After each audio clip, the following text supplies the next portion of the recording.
Hello, everybody, and welcome to Church at Home with Rachel for Tuesday, December the 3rd. I am actually recording this on Friday, November the 8th, and I am still in Canterbury. And just out my window, you can't see it, but is Canterbury Cathedral. It's a beautiful place to be. Today, in our sessions, we were talking about human dignity with my one other female bishop and 22 male bishops from all over the world. And we had our guest speaker for human dignity was Bishop Rose, who is the Bishop of Dover. And she is the suffragan bishop in the Diocese of Canterbury.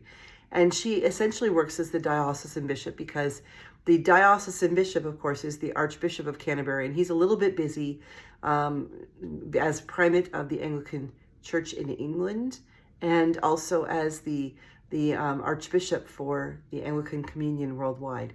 So Bishop Rose really does she does the diocesan work, much the same as I do, only her diocese is 3,000 times bigger than mine. It has way more people in it and things like that.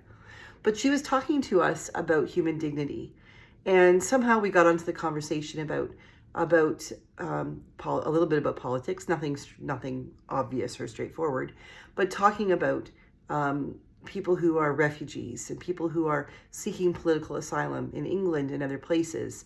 And she got talking about the fact that some people, they refer to themselves sometimes as economic immigrants, people who have been displaced from their countries because of economy. We have climate change. We have refugees from climate disasters.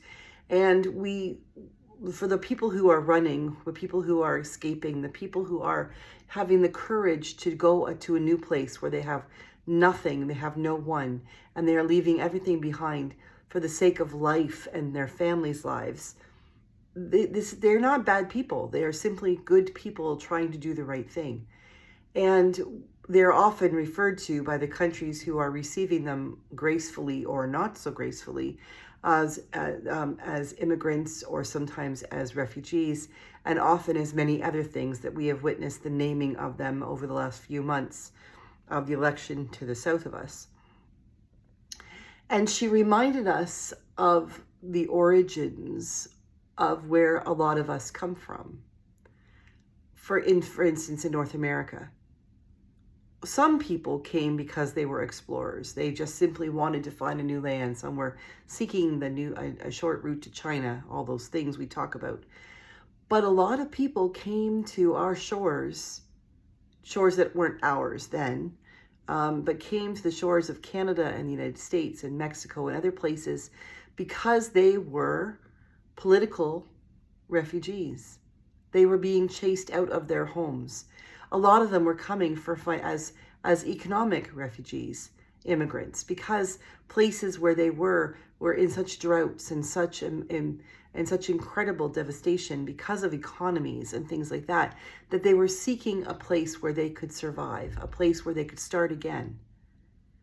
And I got thinking a lot about that conversation as we were talking about human dignity, and thinking, well, you're right. The people who are running from their homelands, the people who are coming to our shores or trying to emigrate into our countries, are not doing so because they're bad people. They're doing so because they're good people trying to save their own lives, trying to save their families. And why are we so upset? Why are we so anxious? Why are we calling them names? And why are we hating them before we even know them?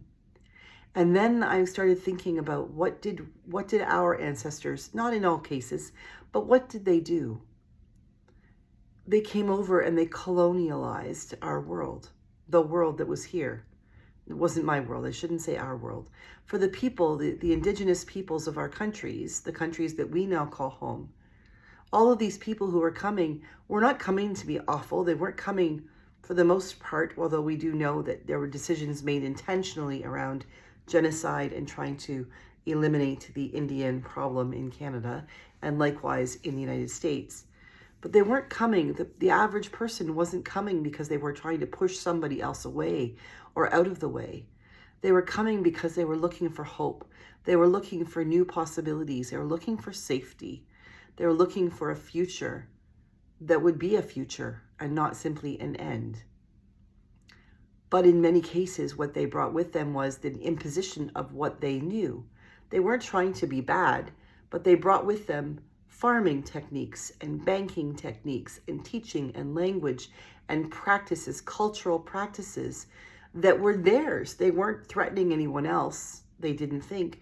They were bringing with them what they knew. And we now recognize that was often very detrimental to the people who were already here. We can look back and recognize that we did not provide very much human dignity to the people who were coming. When I say we, I mean colonizers or settlers. We brought with us what we knew, not bad in and of itself, but to impose those things on other people who were already here and had a positive lifestyle to live with. They had a way of living and working, and those people who would say that, they were heathen, they were, they fought among themselves, they tortured things, no more so than any of our people did. If we actually look at the history, yes, they had skirmishes and they had wars and they had fights, but so did Europe. So we did not bring anything to them. Like they weren't. We cannot look upon the indigenous peoples of the countries that we live in and say that somehow they were heathen and we weren't. Our ancestors who came over may indeed have been escaping some of the very things that some of the people who are indigenous to these lands were living through. But that did not mean they were heathen. It meant that we didn't like what they were doing, like we didn't like what was happening back home. And then we simply imposed upon them, in our numbers and in our power, what we knew and what we thought would be right for society, because we thought that we were the best society, as most societies do. Our groups tend to think that we're right, hence we stay in those groups, right? Well, now we're looking at immigrants coming to our land, and we're angry and we're frustrated and we're scared. And what are the things we're scared about? If they come here with their laws, like Sharia law, or if they come here with their cultural norms, like bigamy or polygamy, if they come here with their the cultural things that they're going to bring with them, then they're going to annihilate us. They're going to take us over. We're going to disappear. We're going to be pushed out of the way. And why are we so scared of that? Because it really reaches home, doesn't it? It puts a mirror to our faces to remind us that our ancestors did exactly that to the people who were already here and were citizens of this land. We need to think long and hard about human dignity. We need to think long and hard about how we treat people who are coming over and joining us in our societies, and recognize that they are not, 99% of them probably are not coming here to bring disruption and despair to the people who are already here. Just like the colonializers and settlers didn't intentionally do that hundreds of years ago. We are projecting onto them what we recognize now that we did to the people who were before us. We can change the cycle. We can stop the horrible things that we did to people when we came over. We can stop that cycle. We can break that cycle if we treat the people who are coming over with dignity. Don't make them hate us because of the way we speak to them. Start conversations about how we are as a people and our culture here, and how the best parts of their culture can meld with the best parts of ours, that we can walk forward together, respecting the dignity of every human being, whether we are Christian or not, acknowledging that they are all children of God, made in God's image. And maybe we need to really take a look at what we did way back when, because right now we are projecting our fears that others will do to us what we did to them. The cycle needs to break. And that means we need to start treating people with dignity. We need to look at each person we meet and see in them a person worth getting to know. And recognize that if we live out, if we personify the goodness of what we believe in, The goodness in us will reach out to the goodness in them. Not that often, when we smile at someone or we begin a conversation with a gentle voice and an openness to be kind to them, most of the time, really, if we're honest, most of the time people smile back, or they're gentle in their response to us. We need to be the ones who reach out and recognize the dignity of the people we're talking to. We need to welcome them and remember that once upon a time, our ancestors were in the same situation that they're in right now. Many of us, our ancestors, didn't leave England or Ireland or Scotland or Germany or France or any of the places from which we came because it was just a nice day for a sail across the world. We left because we were being pushed out, or that there wasn't enough food or enough room or enough health.